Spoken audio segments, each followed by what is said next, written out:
하나님의 은혜와 평강이 여러분 심령과 가정 가운데 늘 함께 하시기를 기원합니다. 데니스 퍼킨스가 지은 셰클턴의 서바이벌 리더십이라는 책이 있습니다. 이 책에 보면 서문에 두 탐험대의 이야기가 나옵니다. 1913년 8월 스펜텐슨이 이끄는 캐나다 탐험대가 북극 지역을 탐험하기 위하여 출발했습니다.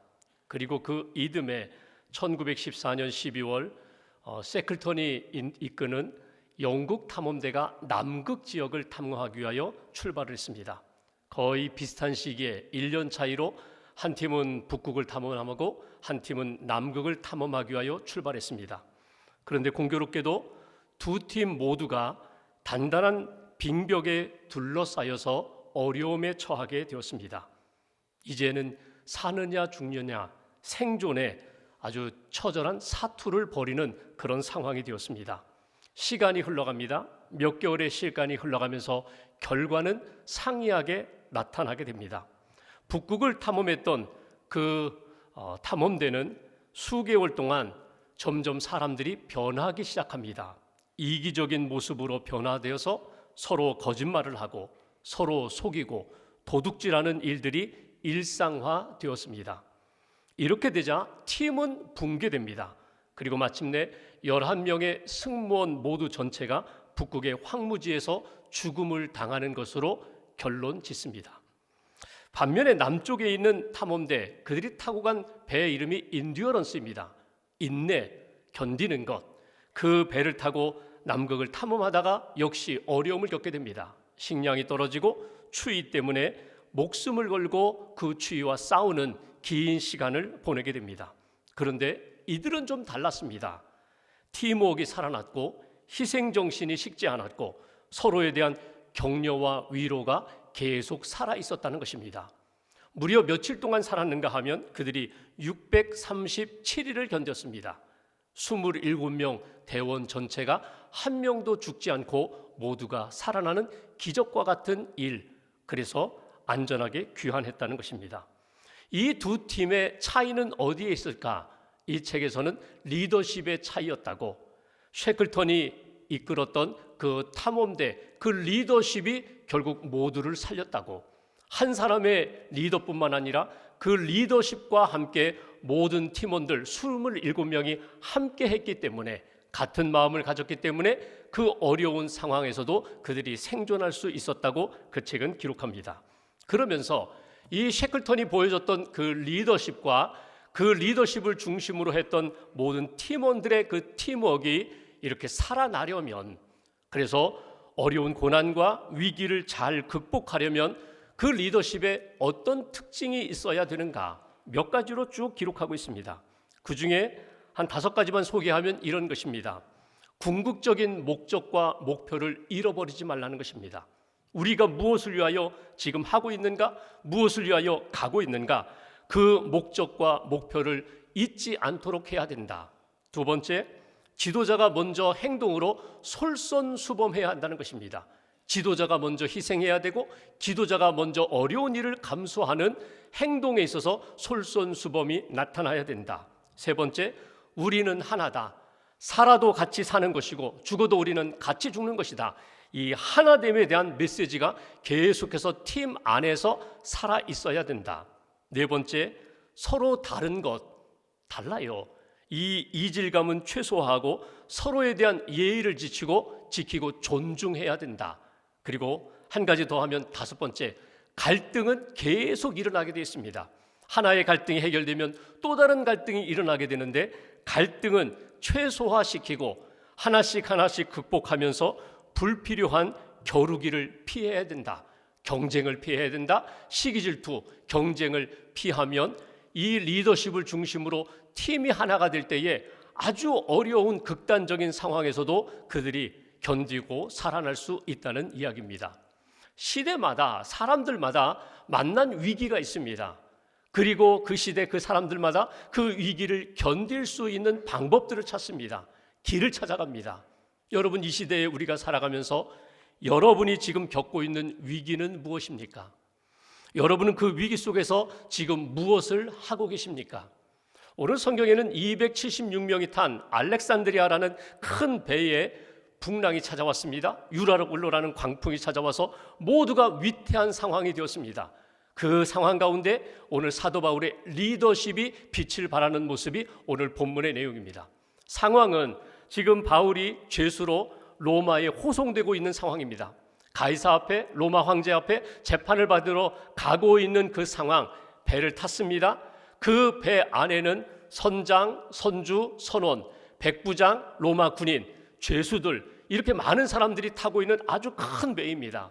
보통 이 배가 무엇을 운송했는가 하면 아프리카에서, 북아프리카에서 생산된 곡물을 가지고 이 로마까지 이송하는 일을 했습니다.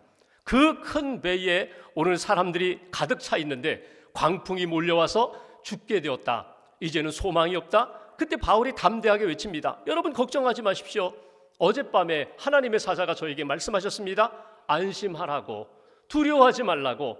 여기에 있는 모든 사람들 한 명도 죽지 않고 모두 다 안전하게 로마까지 갈 수 있을 거라고 하나님이 나에게 말씀하셨습니다.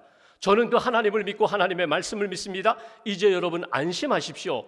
이런 복음을 전해 주었는데 사람들이 믿지를 않아요. 받아들이질 않아요. 그리고 각자가 살 길을 찾아가는 것이 오늘 본문의 상황이에요. 오늘 본문에 보면은 사공들, 선원들이 움직입니다. 군인들이 움직입니다. 백부장이 움직입니다. 사도 바울이 움직입니다.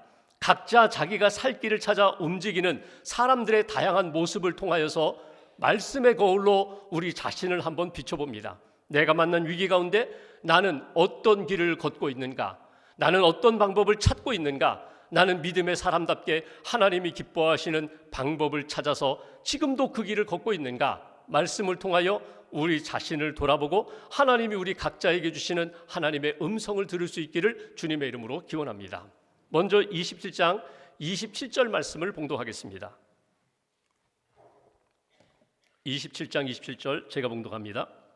열 나흘째 되는 날 밤에 우리가 아드리아 바다에서 이리저리 쫓겨가다가 자정쯤 되어 사공들이 어느 육지에 가까워지는 줄을 짐작하고, 여기 사공들은 승무원입니다. 선원들입니다. 바다의 전문가입니다. 배를 오랫동안 탔기 때문에 육지가 가까이 왔다는 것을 느낌으로 알았다는 것입니다. 그래서 28절에 보면은 물의 깊이를 재기 시작합니다. 바람에 밀려 이 배가 점점 육지로 가까이 가는 것을 느끼게 됩니다. 그리고 육지 가까이 다가가면 혹시라도 암초에 걸리거나 부딪힐까 하여 29절에 고물로 여기 닷넷을 내렸다. 여기 고물이라는 것은 배의 뒤편을 말하는 것입니다. 배 뒤편에 가서 닻을 4개 내려서 배가 정박할 수 있도록, 더 이상 육지에 가거나 암초에 부딪히지 않도록 정박했다는 것입니다. 이것이 선원들의 모습이에요. 그러니까 이들은 전문가예요. 바다를 알고 배를 알고 어떻게 하면 살 수 있는지를 잘 아는 사람들이 오늘 이렇게 움직였다는 것입니다. 그런데 결정적으로 그들이 가지고 있는 마음이 있어요. 30절 말씀 한 절 같이 봉독하겠습니다. 사공들이 도망하고자 하여 이물에서 닻을 내리는 채 하고 거룻배를 바다에 내려놓거늘. 여기 배의 이물이라는 것은 배의 앞머리 쪽을 말하는 것입니다. 그들이 뒤편에다가 닻을 내리고 앞쪽으로 가서 또 닻을 내리는 신용만 하면서 진짜 내리는 것은 뭐예요? 거룻배를 내렸다는 거예요. 거룻배라는 것은 배 안에 있는 작은 배를 말해요. 구명보트를 말해요.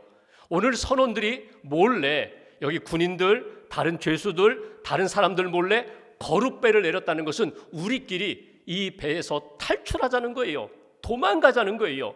이 배가 위태로우니 우리만이라도 살아야겠다. 이런 모습이 오늘 선원들의 모습입니다. 여기에서 우리가 얻을 수 있는 신앙적 교훈이 있어요. 주목할 부분이 있어요. 위기 가운데 사람들의 다양한 반응이 나타나는데 특별히 먼저 우리가 주목할 것은 여기 선원들과 같이 도망하는 사람들이 있다는 거예요. 어떤 공동체든지 위기 가운데 있을 때, 어려움 가운데 있을 때 다른 사람들은 모르고 나만 살겠다는 이기적인 마음, 다른 사람들은 죽든지 어려움을 겪든지 나만 이 위기에서 탈출하겠다고 하는 그런 사람들이 공동체 안에는 있게 되었는데 오늘 선원들이 그 모습으로 나타나는 것을 보게 됩니다. 여러분, 예나 지금이나 승무원의 제1 임무가 이 배 안에 있는 모든 사람들이 안전하게 배가 선착할 수 있도록, 배가 목적지에 잘 도착할 수 있도록 운항을 하고, 또 배의 안전과 타고 있는 사람들을 안전하게 지키는 그것이 가장 중요한 임무, 책임, 사명입니다. 이 사람들이 그것을 잊어버렸어요. 왜? 위기 가운데 나만 살려고, 위기 가운데 나만 탈출하려고, 이런 사람들의 모습이 오늘 배 안에 나타나게 되었다는 거예요. 여러분, 신앙적으로 한번 여기서 교훈을 찾아볼까요? 이 사람들이, 선원들이 왜 이렇게 탈출하려고 했을까? 왜 도망하려고 했을까? 분명히 사도 바울이 말씀을 주었거든요. 여기에 있는 모든 사람들 죽지 않습니다. 물론 고난도 있고 배가 손상도 있겠지만 우리 모두는 다 살 수 있다고 하나님이 말씀을 주셨다는 거예요. 근데 이들은 하나님의 말씀을 믿지 않습니다. 들으려고 하지도 않습니다. 자기들의 생각, 자기들의 경험, 자기들의 기술만 의지할 때에 결국 자기들의 방법으로 여기에서 도망하는 것이, 여기에서 탈출하는 것이 자기들이 살 길이라고 생각하고 판단했기 때문에 결국 도망가는 거예요. 책임 없이 무책임하게 사명감 잃어버리고, 그리고 책임감 잃어버리고 도망하는 이 사람들의 모습을 보면서 혹시라도 나는 그런 모습은 아닌지 한번 점검해 볼 필요가 있어요.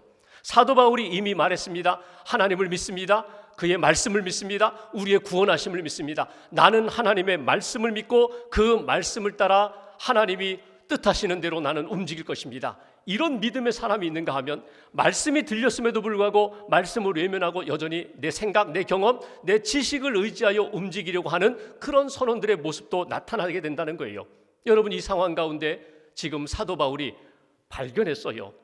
오늘 선원들이 거룻배를 내리고 도망하려고 하는 것을 발견하고 사도 바울이 무엇을 합니까? 31절 말씀 보십시오. 31절, 바울이 백부장과 군인들에게 이르되 이 사람들이 배에 있지 아니하면 너희가 구원을 얻지 못하리라. 이 사람들을 떠나게 해서는 안 된다는 거예요.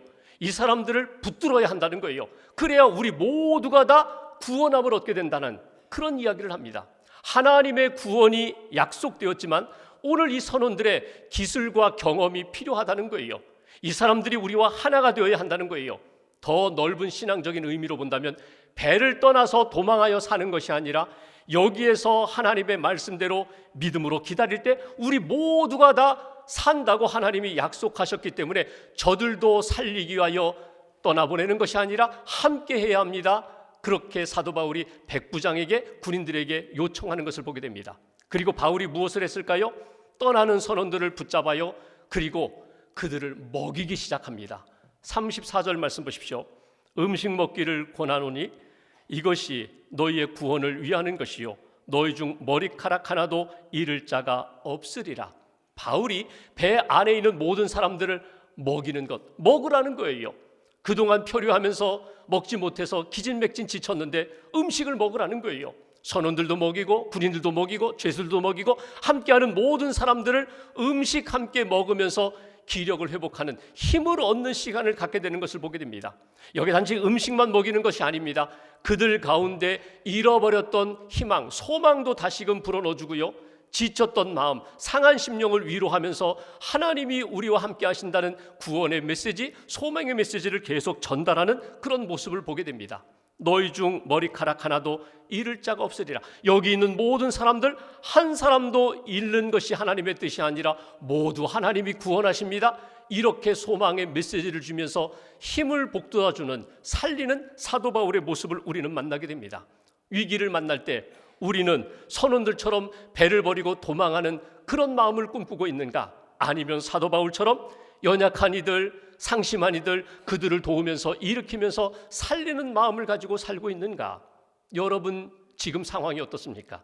우리가 지금 타고 있는 배라고 이야기하면 가정의 배일 수도 있고 신앙 공동체 교회의 배일 수도 있고 또 일터, 직장의 배일 수도 있습니다.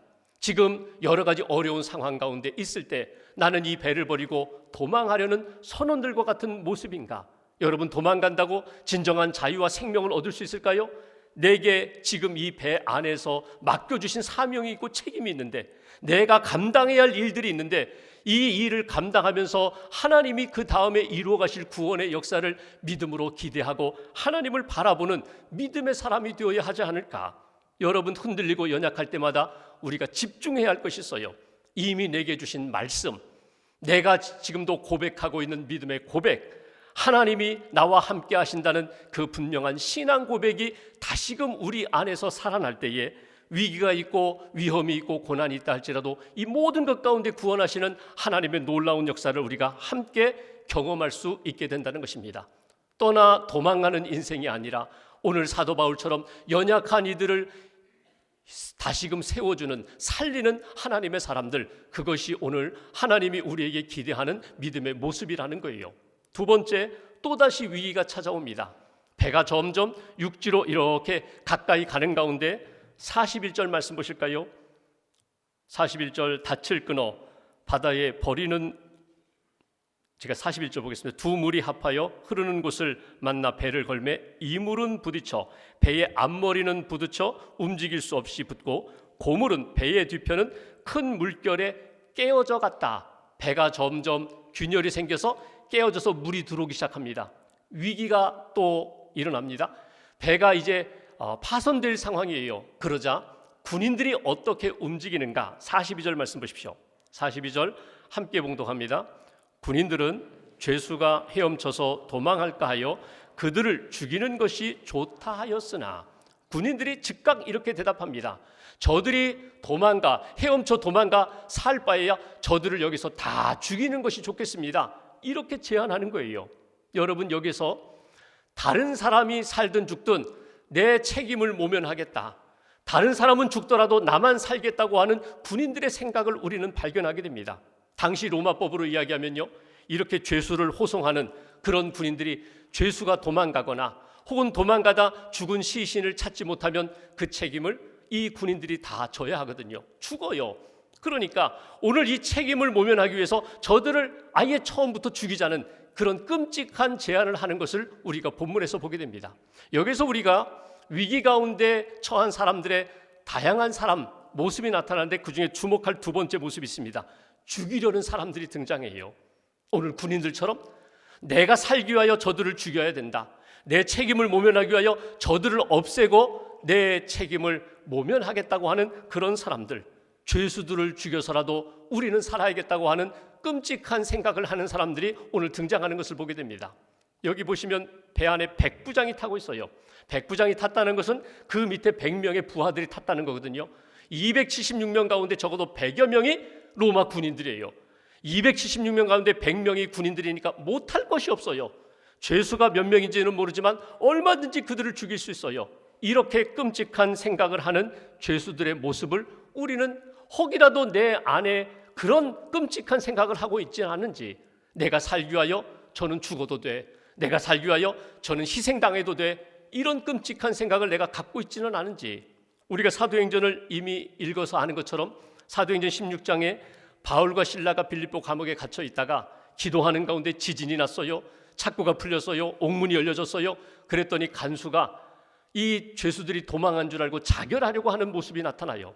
그러니까 로마 법에 의하면 지켜야 할 사람들이 지키지 못하면 그 책임을, 벌을 그 사람이 받거든요.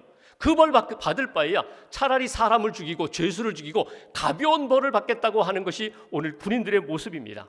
어쩌면 이런 모습은 세상의 모습이고 악한 영의 모습일지 몰라요. 내가 살기 위해서는, 나만 살기 위해서는 어떤 사람, 그 누가 어떤 희생을 당해도 나는 괜찮다고 생각하는 그런 모습. 그런데 여러분, 여기에서 우리가 주님의 마음, 하나님의 마음을 한번 붙잡아 볼까요? 그리스도인은 그 마음으로 사는 사람들이 아닙니다. 그리스도인은 내가 살기 위하여 남은 죽어도 된다, 그 마음이 아니라 하나님의 선하심을 믿고 나는 방법을 아직 찾지 못했지만 하나님은 방법을 갖고 계신다, 하나님의 뜻을 찾아서, 하나님의 방법을 찾아서 기도하고 하나님의 은혜를 구하는 것이 믿음의 사람들의 모습이라는 거예요. 우리가 위태로울 때, 우리가 길을 찾지 못했을 때에 하나님이, 이 문제보다 더 크고 놀라운 하나님이 이 문제에 대한 답을 갖고 계시고 우리에게 역사하시고 일하실 것이라는 믿음을 기다리는 믿음의 자세가 우리에게 필요하다는 거예요. 풍랑이 일 때마다 여러분, 우리는 깜짝깜짝 놀랄 때가 많아요. 위기가 닥치고 풍랑이 일어나면요, 사람들이 이상하게 변하는 모습을 보게 돼요. 원래 저 사람 그런 사람 아닌데, 원래 저 사람 참 순한 사람인 줄 알았는데 위기가 닥치고 위험이 닥치고 풍랑이 일어나면은요, 사람들이 자기도 모르게 다른 사람으로 변하는 것들을 우리는 발견하게 됩니다. 그러면 우리가 깜짝 놀라면서 저 사람은 저런 사람이야? 이렇게 판단하고 생각하기 쉬운데, 여러분 여기서 믿음의 눈을 가지실 필요가 있어요. 여러분, 어둠의 영, 악한 영이 위기 가운데 우리를 붙잡아서 우리를 다른 사람으로 만들어요. 전혀 상상하지 못했던 사람으로 만드는 그런 악한 영의 역사, 사단의 역사가 있다는 것을 여러분 인지하셔야 돼요. 그러면 이때에 우리가 무엇을 해야 됩니까? 주님의 마음을 품어야 돼요. 주님의 눈을 가져야 돼요. 하나님이 이 위기 가운데 원하시는 뜻이 무엇인지 기도하며 찾고 기도하며 하나님의 마음을 품어야 돼요. 예수님의 마음이 무엇입니까? 나는 마음이 온유하고 겸손하다고 말씀하셨어요. 그리고 빌립보서 2장 5절에 너희 안에 이 마음을 품으라, 곧 예수의 마음을 품으라 말씀하세요. 그러니까 위기 가운데 사람들이 변질되고 사람들이 거칠어지고 서로 아주 잡아먹을 듯하게 달려드는 그런 상황 가운데 주님의 마음을 품는, 그것이 그리스도인이고 하나님의 사람의 모습이라는 거예요. 온유하고 겸손한 마음. 내가 죽더라도, 내가 희생되더라도 저 영혼은 살아나야 돼. 내가 희생되더라도 하나님의 선하신 뜻은 이루어져야 돼. 이런 마음을 갖고 하나님의 마음으로 무장하는 것이 하나님의 사람들의 모습이라고. 사나 죽으나 나는 주님의 사람입니다. 위기 가운데서도 나는 주님을 붙잡겠습니다. 기도하며 성령님의 역사를 의지하는 사람. 바울이 에베소서 4장 3절에 권면한 것처럼 평안에 매는 줄로 성령이 하나 되게 하신 것을 힘써 지키라. 성령이 내 안에 오셔서 평안케 해주시고 화평을 만들어주시고 하나님이 기뻐하시는 일들을 이렇게 세워주시는 역사, 하나 되게 하시는 역사를 추구하고 나아가는 하나님의 사람이 되어야 된다. 그러니까 위기 가운데 나만 살고자 하는 마음이 아니라, 누가 희생되든지 상관없어 나만 살고자 하는, 내 책임을 모면하라는 그런 마음이 아니라 주님의 마음으로 예수님과 함께 내가 낮아지겠습니다. 내가 희생하겠습니다. 그리고 하나님이 하나 되게 하시고 하나님이 살려주시는 역사를 내가 경험하겠습니다. 진짜 그리스도인답게 하나님의 능력과 은혜를 경험하는 하나님의 사람들 되시기를 주님의 이름으로 기원합니다. 한 가지가 더 있어요. 오늘 이런 위기 가운데 등장하는 또 한 사람, 43절 말씀 보실까요? 43절 한 절 함께 봉독합니다. 백부장이 바울을 구원하려 하여 그들의 뜻을 막고 헤엄칠 줄 아는 사람들을 명하여 물에 뛰어내려 먼저 육지에 나가게 하고. 백부장이 등장해요. 여기 백부장이 27장 1절에 보면 이름도 딱 거명했어요. 율리오. 이 백부장의 이름은 율리오다. 우리가 마땅히 기억해야 할 사람이라는 거예요. 이 사람의 믿음, 이 사람의 가지고 있는 중심을 놓치지 말라는 거예요. 이 사람은 어떤 사람입니까? 자기 밑에 있는 부하들이 저 죄수들 다 죽이자고 할 때에 안 된다고 막습니다. 그 뜻을 막습니다. 왜 그랬을까요? 죄수를 죽이면 바울이 죽거든요. 바울을 살려야 되거든요.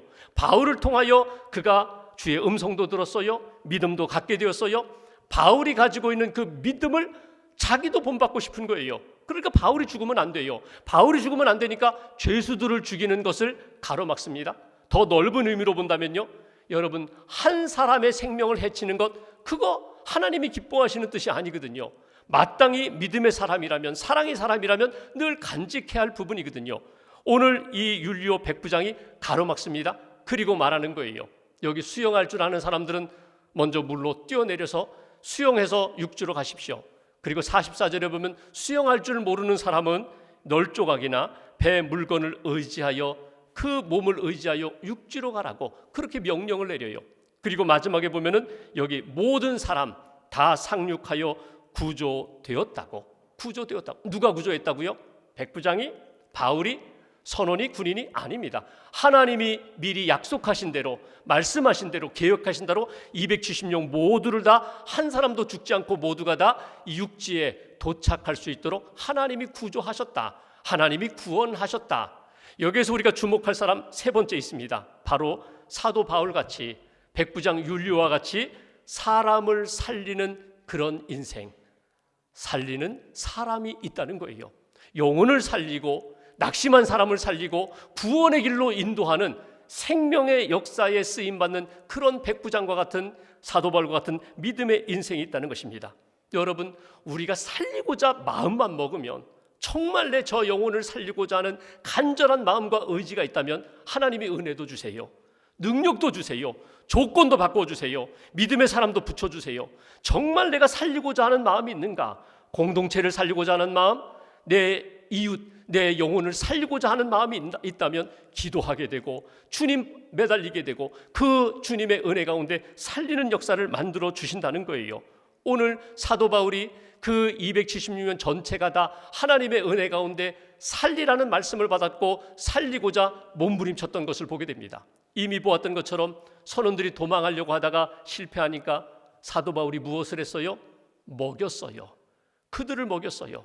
오늘 여기 우리가 이미 읽은 말씀처럼 이것을 먹고 힘을 얻어라, 기력을 얻어라, 먹였어요. 그 먹었던 그들이 오늘 언제 힘을 발휘합니까? 결국 배가 깨어지자 그 기력으로 수용해서 그 널조각 붙잡고 결국 육지까지 가게 되잖아요. 하나님의 구원 계획 속에 그때그때마다 주시는 마음, 그때그때마다 주시는 생명을 살리는 방법을 놓치지 마시라는 거예요. 믿음을 붙잡고 하나님의 약속을 붙잡고 내가 생명을 살리는 일에 쓰임받는 인생이 되겠노라고 다짐하고 또 다짐하는 하나님의 사람들. 성경에 보면은 여전히 도망가는 사람들이 있어요. 죽이려고 하는 사람이 있어요. 그런가 하면 살리고자 몸부림치는 사람이 있어요. 그 중에 한 사람 소개하면 구약의 유다라는 사람이에요. 아버지 야곱이 죽기 전에 자기 12아들을 위하여 이렇게 축복 안수기도 하는 유언하는 장면이 나옵니다. 창세기 49장 8절에 보면 유다에게 축복하는데 이렇게 축복합니다. 유다야, 너는 내 형제의 찬송이 될지라. 유다라는 이름이 찬송이거든요. 너는 내 이름대로 찬송이 되리라. 많은 형제들로부터 칭찬을 받게 되리라. 유다가 도대체 무슨 일을 했기에 이런 칭찬을 받을까? 나중에 이런 예언도 합니다. 내 후손 가운데 왕족이 될 것이다. 유다의 자손 가운데 다윗이 등장하잖아요. 다윗이 왕이 돼요. 내 자손 가운데 구세주 메시아가 나올 것이다. 유다 지파에서 예수 그리스도 구원자가 이 땅에 오십니다. 도대체 유다가 무슨 일을 했기에 이런 귀한 복을 받았을까? 여러분, 유다의 행적을 보면요, 자기 동생 그 요셉이 형들의 미움을 받아서 구덩이에 던져지고 죽이느냐 살리느냐 막 이럴 때에 논란이 있을 때에 유다가 아유, 저 요셉 죽이지 말고 그냥 미디안 상인에게 팔자고 죽이지 않고 살리는 일에 앞장섰던 사람이 유다입니다. 자기 며느리 다말이 남편을 잃고 자기 자식을 이어야 되는데 방법이 없으니까 그가 창녀로 분장하고 자기 시아버지 유다와 동침하고 임신하잖아요. 나중에 이 일을 알게 되었을 때 당시의 관습으로 이야기하면요, 그 며느리 죽이는 거예요. 근데 유다가 죽이지 않아요. 내가 잘못했다, 내가 실수했다. 다말을 살려요. 그게 유다예요. 여러분, 나중에 요셉이 애굽의 총리가 되었을 때 형제들이 다 가서 양식을 구할 때 요셉이 형제들 다 알아보고 막내 베냐민을 딱 붙들어 놓습니다. 인질로 붙들어 놓습니다. 그리고 가라고 했을 때 나섰던 사람이 유다예요. 내가 대신 인질로 잡히겠다고, 내가 대신 희생하겠다고 그렇게 나섰던 사람이 유다예요. 여러분, 그 유다의 후손 유다 지파가 가나안 정복 전쟁 때에 전쟁을 하면 제일 앞장선 지파가 유다 지파입니다. 찬송을 부르면서 제일 앞장섰다는 건 뭐냐면 제일 많이 희생된 사람들이 유다예요. 근데 나중에 지파별로다가 인구조사를 하니까 가장 많은 숫자의 지파가 유다 지파예요. 이게 하나님이 역사하시는 거예요. 우리가 인생을 살아가면서 이 유다와 같이 내가 낮아지고 내가 희생하고 내가 살리는 일에 열심을 다하면 그 사람과 그 가문, 그 믿음을 하나님이 귀히 여기신다는 거예요. 유다를 통하여 다윗이 나오고, 다윗은 끊임없이 살리는 사람이었잖아요. 사울은 죽이려고 했을 때 다윗은 끊임없이 살렸던 사람, 그 밑에 예수 그리스도가 이 땅에 오셔서 복음으로 세상을 살리는 구원자가 되셨잖아요. 오늘 내가 하나님 앞에서 어떤 믿음의 길을 걷고 있는가? 예수님을 믿는다는 것이 무엇입니까? 예수님을 믿고 내 영혼이 살아나고 내 믿음을 가지고 영혼을 살리는 일에 쓰임받는 그런 인생, 이것이 크리스찬입니다. 절망 가운데 소망을 말하고 여전히 어려움 가운데 불평 가운데 감사를 말하는 사람들이 그리스도인입니다. 남을 살리기 위하여 기도하고 몸부림치고 성령 의지하는 사람들이 그리스도인입니다. 하나님을 믿고 그 말씀을 믿고 어떻게든지 내가 살리겠습니다. 하나님 앞에 매달리면 하나님이 은혜도 주시고 능력도 주시고 여건도 바꾸어 주시는 것이 하나님의 역사입니다. 한 주간을 살아가며 나를 부르신 하나님, 생명 주신 하나님, 나를 살리는 일에 쓰이기를 원하시는 하나님 앞에 여러분 겸손히 주님의 마음을 품고 쓰임받는 인생, 살리는 일에 하나님의 역사에 쓰임받는 저와 여러분들의 한 주간이 되시기를 주님의 이름으로 기원합니다. 기도하겠습니다.